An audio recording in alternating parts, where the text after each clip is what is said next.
Hi అండి, అందరికీ రెండో శ్రావణ శుక్రవారం శుభాకాంక్షలు. ఈరోజు అమ్మవారికి నైవేద్యంగా సగ్గుబియ్యం పరమాన్నం చేస్తున్నానండి. కొంచెం సగ్గుబియ్యము అలానే బియ్యము తీసుకొని 2-3 సార్లు వాష్ చేసుకొని కొంచెం వాటర్ వేసుకొని పావుగంట సేపు పక్కన పెట్టుకోవాలి. ఒక ప్యాన్లో నెయ్యి వేసుకొని మీకు నచ్చిన డ్రై ఫ్రూట్స్ వేసుకొని ఫ్రై చేసుకోవాలి.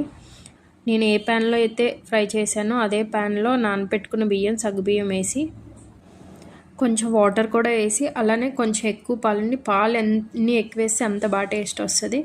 పాలు కూడా వేసుకొని దాన్ని బాగా మెత్తగా ఉడికేంత వరకు బాయిల్ చేసుకోవాలి. ఈలో పక్కన కొంచెం బెల్లంలో వాటర్ వేసి దాన్ని మెల్ట్ చేస్తుందండి. బెల్లంలో ఏమైనా చిన్న చిన్న డస్ట్ ఉంటుందేమో అని. అది కూడా మెల్ట్ అయిన తర్వాత దాన్ని వడకట్టుకొని బాగా ఉడికిన సగ్గుబియ్యం అన్నంలోని ఈ బెల్లం నీళ్ళు కూడా వేసేస్తున్నా. బాగా కలుపుకున్న తర్వాత కొంచెం ఇలాచీ పౌడరు వేసుకొని బాగా దగ్గరికి మరిగేంతవరకు ఉంచుకొని లాస్ట్లో డ్రై ఫ్రూట్స్ వేసుకుంటే టేస్టీగా ఉంటుందండి.